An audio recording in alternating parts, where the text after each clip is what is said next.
Hello दोस्तों, मैं doctor Shailendra Jaiswal स्वागत करता हूं अपने new YouTube video channel SFNC holistic health is for all. आज मैं इसमें जो टॉपिक्स लेके आया हूं वो है वेरिकोस वेन। वेरिकोस वेन्स क्यों हो जाती है, क्या कारण है। इसे पहले बताने से पहले मैं आपको ये बताना चाहूँगा कि वेरिकोस वेन्स जो होती हैं आजकल काफ़ी लोगों में देखी गई है। यानी कि ये जो नस होती है, मेनली वेन्स की बात कर रहा हूँ। इसमें दो तरह की नसें होती हैं, आर्टरी और वेन्स। आर्टरी जो होती है वो हमारे किडनी से लेकर के ब्लड को, शुद्ध ब्लड लेकर के वो शरीर के सारे हिस्सों तक पहुंचाती हैं। और जो वेन्स होती हैं वो अशुद्ध ब्लड यानी डिटॉक्स जो ब्लड होती हैं उसे फिर दोबारा इसे हमारे फेफड़ों में लेके जाती है। फेफड़ों से लेके फिर किडनी में फिर ब्लड जाता है, फिर प्यूरीफाई वहाँ पे होता है। वहाँ उसे ऑक्सीजन लिया जाता है, ऑक्सीजन लेकर के फिर से प्यूरीफाई किया जाता है। अब रही बात दोस्तों, आप देख सकते हैं ये वेरिकोस वेन इस तरह से होता है। आप इसे दिखाएं, क्या ये दिखाएं आप यहाँ पे वेरिकोस। अब देख सकते हैं ये जो वेन्स हैं वो उसमें ब्लड इतना ज़्यादा उसमें भर जाता है कि ये हरा हरा दिखने लगता है। ठीक है, ऐसा क्यों होता है, क्या कारण है दोस्त।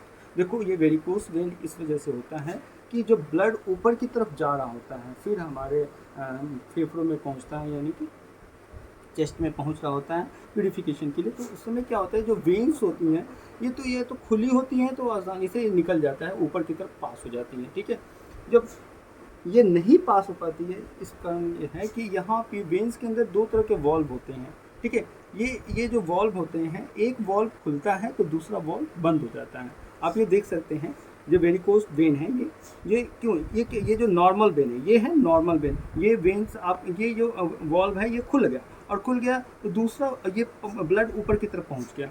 ये ब्लड ऊपर पहुंच गया तो ये वेन्स फिर बंद हो गया। ठीक है, लेकिन दोस्तों अगर किसी कारणवश इसमें सूजन ज़्यादा आ जाता है तो ये खुला के खुला ही रह जाता है।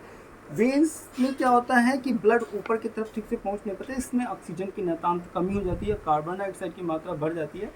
इसमें कभी कभी इसके अंदर क्या होता है कि इसमें क्लॉटिंग भी आने लगती है, जिसकी वजह से भी ये जो वेन्स हैं ये दिखने लगती हैं। इसमें दर्द भी होता है दोस्तों। ठीक है, तो दोस्त ये जो वेन्स, ये वेरिकोस वेन्स हैं वो क्यों होती है, ये मेनली हमारे लीवर की वजह से होती है। लीवर में किसी तरह से टॉक्सिक मैटर ज़्यादा आ जाती हैं, यानी कि लीवर में सूजन आ जाती है। SGOT SGPT आप करा कर देखें लीवर में। बिलीरुबिन डायरेक्ट इनडायरेक्ट अगर में कोई दिक्कत है, एल्ब्यूमिन में किसी तरह की कोई दिक्कत है तो ये समझिए कि आपको वेरिकोस वेन की समस्या अगर हो रही है, तो इसमें किसी तरह का कोई भी आश्चर्य की बात नहीं है। तो दोस्त ये जो वेन्स जो दिखने लगती हैं या वेन्स बाहर की तरफ दिखने लगती हैं, लीवर की ज़्यादातर समस्या के वजह से ही होती है। लीवर गैस बादी कब्ज की जो समस्या है इसके वजह से भी आपको ये दिक्कत आ सकती है। और दूसरी, आपका अगर ब्लड टॉक्सिक मैटर उसका बाहर नहीं निकल पाता है, डिटॉक्सिफिकेशन नहीं हो पाती है, तो भी ये समस्या होगी। किसी कारणवश कोलेस्ट्रॉल अगर बढ़ा हुआ होगा तो भी आपको ये लीवर ये संबंधित प्रॉब्लम आ सकती है। दोस्त मैंने जितने भी पेशेंट देखे हैं, जितने भी पेशेंट इस तरह का समस्या को काफ़ी हद तक मैंने दूर किया है, इसमें काफ़ी तक जो हमारे कमर की जो नस होती है, ये नस दबने की वजह से खून का बहाव नीचे तक नहीं पहुंच पाता है। इसकी वजह से भी ये वेरिकोस वेन की समस्या उत्पन्न हो जाती है। कुछ लोग को डॉक्टर सलाह देते हैं जुराब पहनने के लिए, या इसे लेजर के द्वारा इसे ऑपरेट भी कर दिया जाता है, फिर भी ये दोबारा हो जाता है। दोस्त क्यों होता है ये दोबारा, क्या कारण है दोबारा होता है, क्योंकि लीवर के अंदर जो समस्या वो दूर तो हुई नहीं। खाने में जो आप गैस बादी चीज़ें या आपने जो ये राजमा उड़द की दाल वगैरह आप ले रहे हैं, ये ज़्यादातर आप ये वेरिकोस वेन को ही बढ़ावा दे रहे हैं इसमें। तो दोस्तों ये जो मैंने आपको बताया वेरिकोस वेन डायबिटिक पेशेंट को भी ज़्यादातर होती है, न्यूरोपैथी के वजह से भी ज़्यादा, यानी नस खराब होने के वजह से वेरिकोस वेन भी होती है। ठीक है, इसमें कभी कभी जलन भी हो रही है ना, तो दर्द भी होता है। कभी कभी कुछ वेरिकोस जो होती हैं वो ओपन भी हो जाती हैं दोस्तों। तो ये तो मैंने आपको बताया कि वेरिकोस वेन क्यों होता है। अब इससे संबंधित वो टिप्स बताने जा रहा हूँ, उसे आप गौर से सुनिएगा दोस्तों। सबसे पहले तो आपको ये बताऊं कि लीवर की डिटॉक्सिफिकेशन को दूर करने के लिए सबसे ज़्यादा जरूरी है नीम करेला जामुन रस।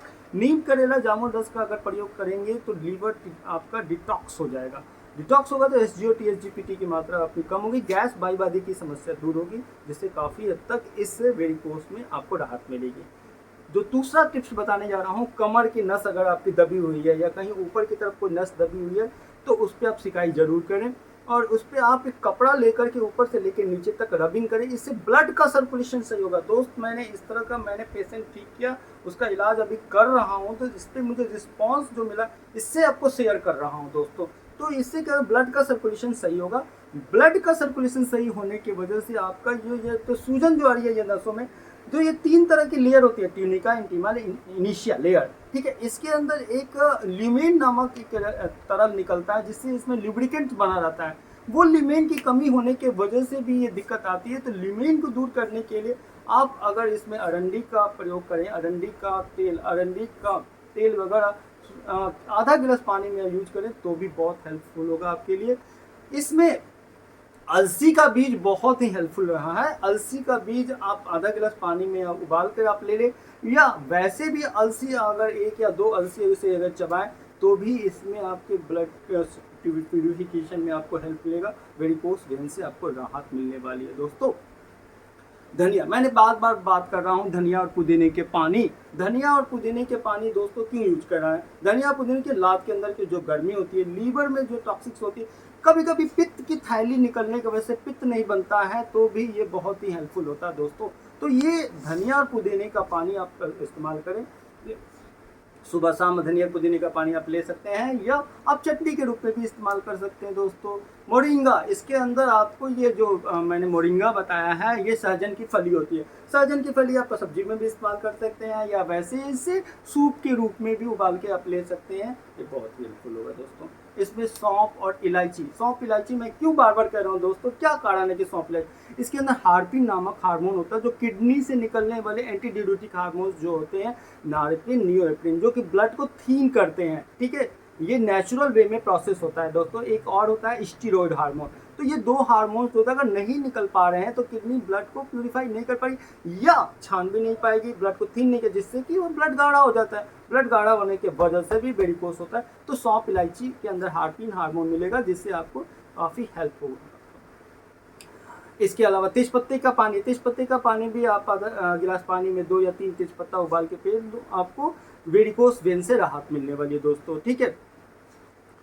दोस्तों ये जो मैंने आपको टिप्स बताने जा रहा हूँ ये हर्बल है, किसी तरह का कोई भी साइड इफेक्ट इसका नहीं है दोस्तों, और आपके लिए ये बहुत ही हेल्पफुल होगा, स्वास्थ्यप्रद होगा।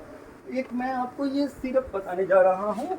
ये जो सिरप है, आप ये देखिए, वीजन सिरप लेकर के काफ़ी हद तक ये आपके एंजाइम्स के, जो एंजाइम्स की कमी होती है ना, जो एंजाइम्स बनती है हमें बिलिरुबिन डायरेक्ट इनडायरेक्ट और एल्ब्यूमिन नामक की जो एंजाइम्स जो होती हैं, ज़्यादातर एसिड को न्यूट्रलाइज करके ब्लड यूरिया में कन्वर्ट करते हैं, जो यूरिन के रास्ते यूरिन के रूप में बाहर निकल जाती है, ठीक है। तो ये जो एंजाइम बता रहा हूँ, इसके अंदर धनिया पुदीना नीम करेला जामुन रस तो है ही दोस्तों, साथ में इसमें धनिया पुदीना के साथ साथ सौंफ इलायची भी है, ठीक है, और गोखरू भी है, और इसके अंदर अमलतास की बीज मिलेगी, ठीक है। इसमें और भी कई सारे इंग्रेडिएंट्स है जो आपकी वेरिकोस वेन और लीवर से संबंधित जो भी समस्या हो उसको दूर करने में बहुत ही हेल्पफुल होगा दोस्तों।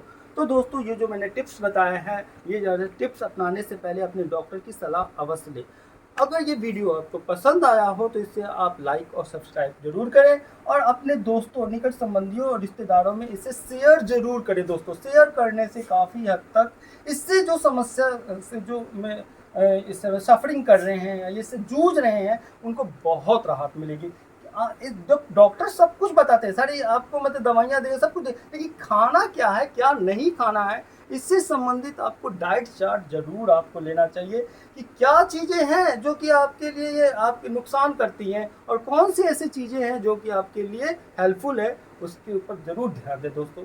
तो दोस्तों मिलते हैं अपने नए वीडियो यूट्यूब अपने टॉपिक्स के ऊपर, ठीक है। तो तब तक के लिए बहुत बहुत धन्यवाद।